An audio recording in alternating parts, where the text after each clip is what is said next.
If you're looking for ways to develop a good morning routine, work on yourself, and focus, then this video is for you. I used to be afraid, particularly from people who say, oh, she's so full of herself. She's so full of herself. And now I embrace it. I think the single biggest reason why people have bad days is because they start them off by looking around at everybody else and seeing what they're doing instead of having the focus and the discipline to actually start your day off with you in control. And I've made a decision, I want to be world class. And it takes such a desperate, obsessive focus to excel. What's up, Believe Nation? It's Evan. My one word is believe, and I believe in you. I believe you have an amazing gift inside you that I want to see explode out into the world. Now, we started the Believe Life series to try to tackle personal development issues when you have the weekend, a little bit more time to think about some of these things. So let's live our best Believe life and learn today how to win at the game of life. Enjoy.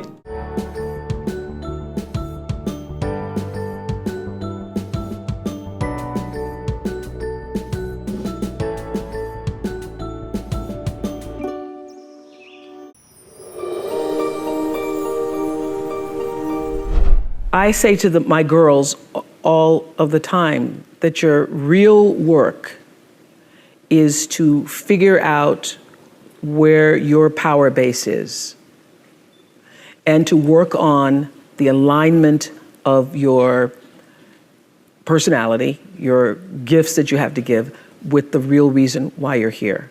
That's the number one thing you have to do, is to work on yourself and to fill yourself up and keep your cup full. Keep yourself full.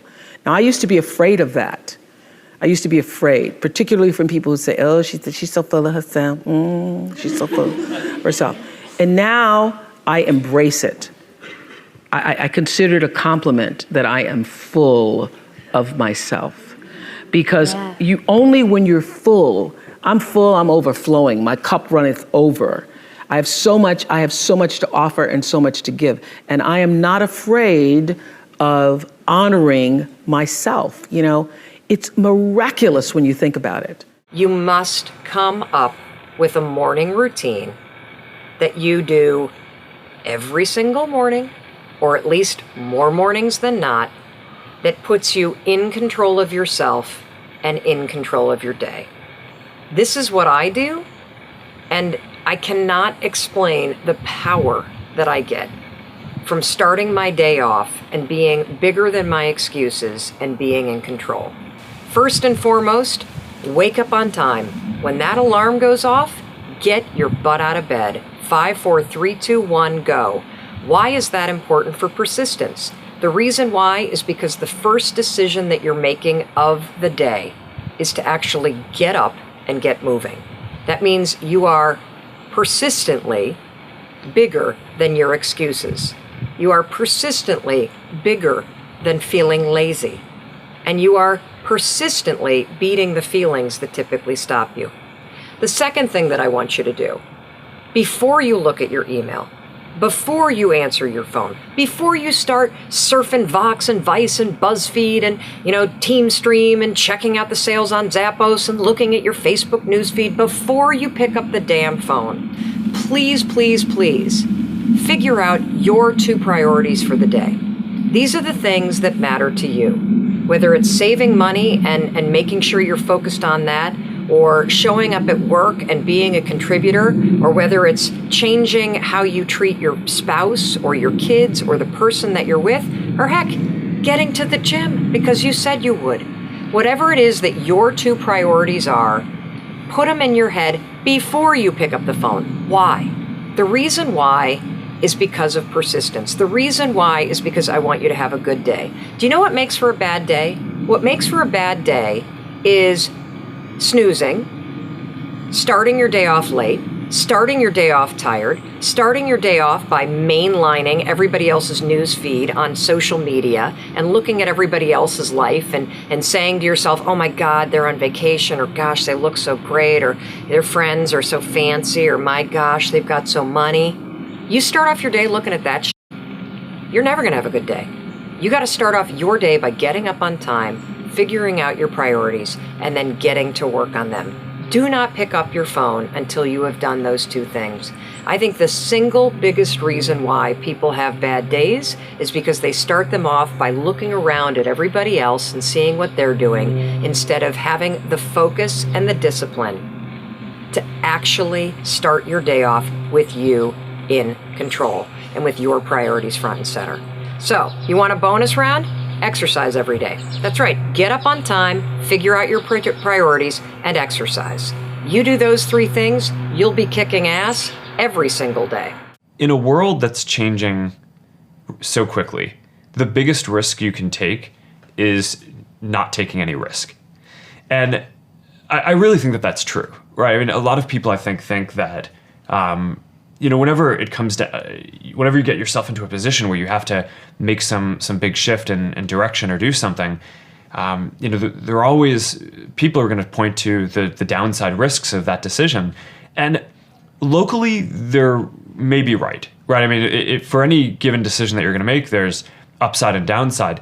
But in aggregate, if you are stagnant and you don't make those changes, then I think you're guaranteed to fail, right? And not catch up. So to some degree, I think it's really right that over time, the biggest risk that you can take is to not take any risks. I realized that to have the level of success that I want to have, it's difficult to spread it out and do multiple things. It's in order to be world class, and I've made a decision, I want to be world class. And it takes such a desperate, obsessive focus to excel on the level that I want to make movies. I was Star Wars when I was young. I sat in a movie theater and watched Star Wars, and I just couldn't believe that movie made me feel like that, just floored and just stunned by the creativity. And I'm realizing that in order to move people in that way, in order to touch people in that way, you really got to focus with all of your fiber and all of your heart and all of your creativity. So you went to Harvard and you dropped out. Have you ever thought how your life could be better off if you had gotten your Harvard degree? Well, I'm a weird dropout because I take college courses all the time. I love learning company courses and things, so I loved being a student. And there were smart people around, and they fed you, and they gave you these nice grades that made you feel smart. So I feel it was unfortunate that I didn't get to stay there, but I don't think I missed any knowledge because whatever I needed to learn, I was still in a learning mode. When something is considered quote unquote impossible, how do you reframe it so it becomes possible in your mind, and how much of that is mindset? Well, I think impossible is not a fact, it's an opinion. When someone tells me it's impossible, I always just look at them. Anybody around me knows that they can't do that. So that's part of it. But if they didn't know me, it's your opinion. And they'll say, no, science shows. And I say, yeah, and how many times has science showed something's impossible? Now science shows it's possible. Things are impossible until somebody does it. And so I find that, most of your business people, you look at businesses and what does it take to make a business grow? It's not impossible to make a business grow. A business has been shrinking for a long time, or it's been stuck. The real problem is always, the chokehold is always the psychology and the skills of the leader. Always. And 80% of that is psychology and 20% is the mechanics. Like if you don't know how to read your financials and you're trying to fly the plane of your company, I mean, come on. If all you do is go down and you look at profit and loss and you see what it is and you have a beer, either way, you either celebrate or you get depressed, something, you're going to be in trouble, right? But if you have the skill sets, that's one thing. But you can get any skill set if you have the psychology.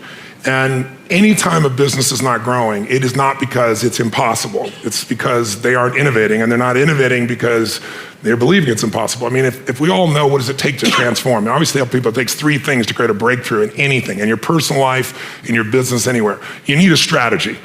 But that's not the first place you should look, and it's the first place all of us look. Me too. It's our inherent thing. You want to lose weight? Well, how do I do it? I want to grow my business? How do I do it? It's instinctive. We've been trained to think that way. But the problem is the how-to is usually not that complex. I mean, come on. 70% of America is 75% of America now is overweight. Is that because it's so complex how to be fit and strong, right? You know, only the 1% know the answers. They hide it from you. You have to work your ass off to not hear what it takes, right? And so, you know, I remember I went to a TED Med Center, and I watched about 12 doctors, one after another, get up and do these stories about how we could just get patients to take their medications and try to figure out the whole thing. And I was just looking and going, you're all talking about strategy and you've forgotten psychology. Because strategy is wonderful. I'm a strategist. I spent my whole life figuring out strategies. As we both know, a strategy could save you a decade, right? In business, strategy could save you, you know, it could make the difference between success and failure. But most people have strategies available, or they could get them, or you could create them. But the problem is you got a story. And your story is why it isn't working. And the story is, I've tried what? What? Everything. If you tried everything, you'd be fit, right? If you tried everything, you'd be profitable. If you tried everything, you'd be there. But people say it, you know, I'm big boned. That's what I used to say. I'm still big boned, but I'm 38 pounds lighter than I was 25 years ago, and I've never gained it back, right? When I was big boned, that was my story. All the good ones are gone. That's why I'm not in a relationship. Or they're gay and I'm not, or I'm gay and they are, or whatever the story is. There's always a story. And what I tell people is, you know, if you can just divorce the story of your limitation and marry the truth of your unlimited capacity, then the whole game changes. I think that the people that are discovering how to unleash their greatness are people who have the mental resiliency and the courage to face failure, that you will fail your way to greatness. That most people allow their fear of failure, 80%, allow their fear of failure to outweigh their desire to succeed. When you're willing to fail again and again and again, when you make up your mind to become unstoppable, when you make up your mind to become a no matter what person, then that will then give birth to a part of yourself that you don't know right now. If you're gonna do what you say you're gonna do, be what you say you're gonna be, you're gonna have to lion me out. That gazelle stuff, I'm trying to tell you. You a gazelle, you're gonna come up short. You a gazelle, you're not always gonna get what you want out of life. You a gazelle, you're gonna have an average experience. You a student, I need you in lion mode. You a teacher, I need you in lion mode. You an entrepreneur, I need you in lion mode. You trying to lose weight, lion mode. You can't do nothing significant in gazelle mode, nothing. Nothing impressive happens in gazelle mode. Nothing happens when you running. Nothing happens in run mode, give up mode, quit mode, scared mode, fearful mode. Nothing happens. Everything happens in lion mode like I'm coming to get you. I love it. Y'all ever seen the one where the lioness is kind of sitting there and she double dutching and all the beasts is running by and they just keep going. And she just in preparation mode. And out of nowhere, there's no music, no preparation. You just see my man come out of nowhere and just boom, bam, grab one, boom. Boom, rip your heart out. That's lion mode, and you gotta get to a place where you start executing. Somebody just helped me out. Last year, the greatest news in the NBA, the greatest story in the NBA last year was what? Greatest story told in the NBA last year, off season was what? Kevin Durant left to go to Golden State. Durant like, I'm out. I don't know where y'all come from, but that hurt hard because they supposed to be boys. Look at this picture for a minute. Because this is why, if you're gonna be successful, this is where I need you to go right here. What a pick. This was the one where you play your boy first game, you and your homie was cool, right? And this is where you emotionally cut him. This is when you cut my man. This is when you see my man and he trying to be cool. He trying to act like he ain't leave you high and dry. He trying to act like the goals and the dreams y'all have. This the one where he clapping and you look my man in his face and say, you dead to me. And that's why most of you will never be successful because there's some stuff in your past you keep holding on to. And you got to get to a point when you ready to grind and you ready to get to the next level. You look at people you used to be close to and say, you dead to me. You dead. 42 triple doubles. We shouldn't even be talking about the MVP. Ain't nobody else even. If somebody else make it close to the MVP, the NBA is rigged and I'm through with them. They saw my man at the beginning of the season. I'm talking about high octane. They said if he keep doing that all season, what's gonna happen? They said he keep running himself like that, he's gonna burn out. My man ain't burnt out. He ain't close to burn out. But you know why they said it? Because they can't operate on that level for that long. So people will try to put their limitations on you. I can do 6 gigs. I can do 7. We can leave here tonight. You can take me to a church. I'll give you another hour. You can't do it. Don't put your limitations on me. I'm dead to your limitations. Your limitations don't exist in my world. Those are your limitations. Keep them. Go home, watch them on TV. Go home, read the newspaper about. Go home and look in the mirror. Go home, call your homeboy, and y'all talk about your limitations. I ain't got none. I get off the plane from going to Dubai and get on the ground and I hit it. And some of y'all holding on to stuff you shouldn't be holding on to. It should be dead to you. Doggone, go do a funeral if you need to. Get rid of that junk. Like, bury it. Do whatever you got to do. But it's weighing you down. It's killing you. Every day you waking up thinking about it. You shouldn't be thinking about it no more. It should be dead to you. Move on. And move towards your greatness. I forget those things which are behind. And I press. I press toward the thing. I press. I don't got time for that no more. It's nothing personal. I ain't got nothing against you. I don't hate you, but I love me. Thank you guys so much for watching. I hope you enjoyed. I'd love to know, what did you think of this video? What lesson did you learn that you're going to immediately apply this weekend to your life or your business? Leave it down in the comments below. I'm really curious to hear from you. I also want to give a quick shout out to Ian from thenextlevelguy.com. He had me as a guest on his podcast to talk about my book. Ian, thank you so much for the support, man. I really, really appreciate it, and I'm so glad you enjoyed the read. So thank you guys again for watching. I believe in you. I hope you continue to believe in yourself and whatever your one word is. Much love. I'll see you soon. Raise your standard. Apple at the core, its core value is that we believe that people with passion can change the world for the better. Not one drop of my self-worth depends on your acceptance of me. I don't ever give up. I'd have to be dead or completely incapacitated. Hey Believe Nation, if you want to see my all-time favorite top 10 rules of success, I have a very special secret video for you. These are the individual clips that I have personally learned the most from and applied to my life and my business. Check the link in the description for details.